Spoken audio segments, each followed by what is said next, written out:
Hello and welcome to Social Perspectives.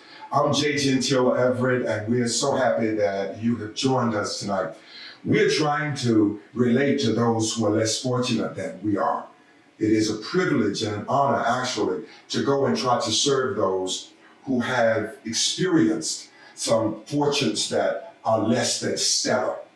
And I think it's important for us to recognize that God has been good to all people, but as He has blessed some with more than others, it becomes the responsibility of the others to go and try to make a difference in those who have misfortunes in their lives.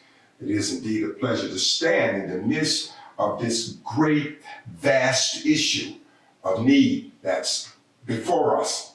And I stand tonight to share with you, with the backdrop of the Chicago city skyline behind us, to let you know we do care about those who are less fortunate than we are.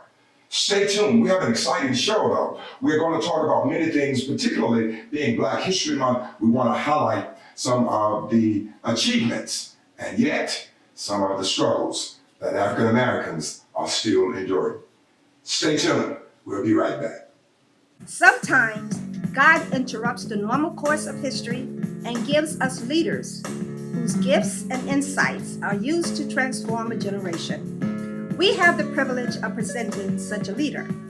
He is an accomplished jazz musician, best-selling author, entrepreneur, and beloved senior minister of Mill Branch Baptist Church, J.G. Everett Ministries.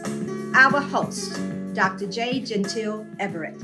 Welcome back to Social Perspectives. Black history is in the month of February, where we are. It is during this month that we reflect on the plight of African Americans.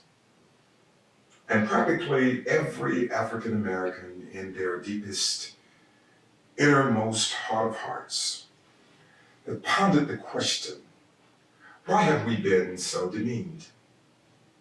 Why have we been so defamed? What are we really trying to do that's different from anyone else? Are we not just trying to live the American dream?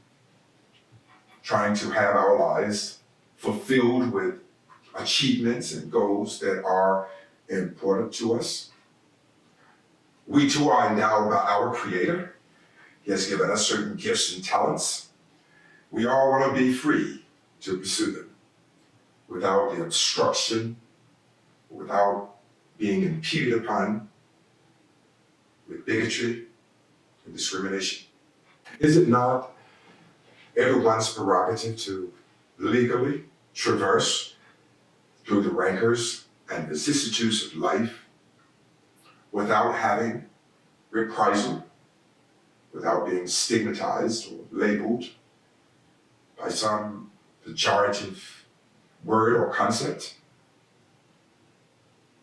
We too are important. It's one thing about God. Everything He made it precious.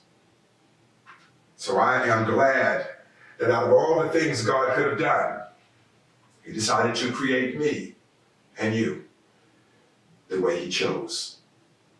And God had something on His mind when He did that.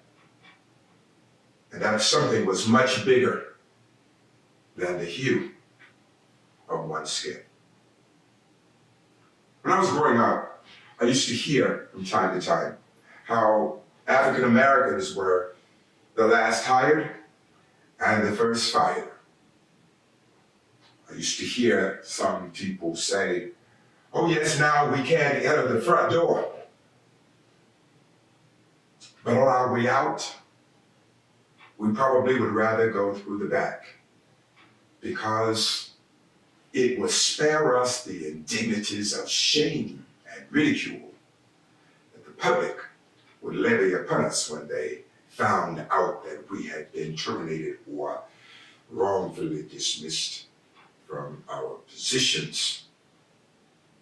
So I say to every one of you who are listening, I am sad that today, even now, we still deal with racism and discrimination. Yes, we have made gallant strides, but yet there's so much more to do. and it is my intention to do all I can to bridge the racial divide and the racial gaps.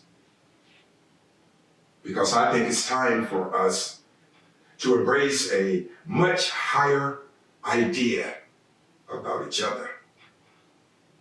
It's time for us to get beyond how we look, and let's try to find the beauty that lies within.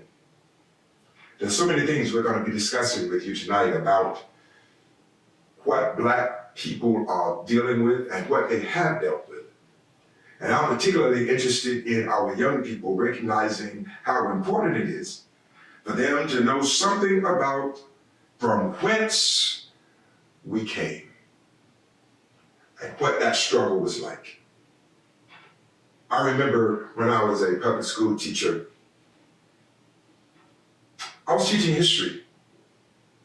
And I remember vividly trying to teach some young people about what went on during the civil rights era and what Jim Crow was all about. I remember well, a couple of the students suggested to me that this was just back in the day. None of this was real. It really didn't happen. It was just something that Hollywood put together to create and to stir emotions so that people could have some reason to not like each other. That was a sad commentary, because little did he know, he was living in the midst of discrimination in that very moment, that very hour, when he uttered that statement that none of this was true. The young man was already living in discrimination, and it was already a hot button issue. We'll be right back. Stay tuned. We have a lot to share with you tonight. I've been feeling like this.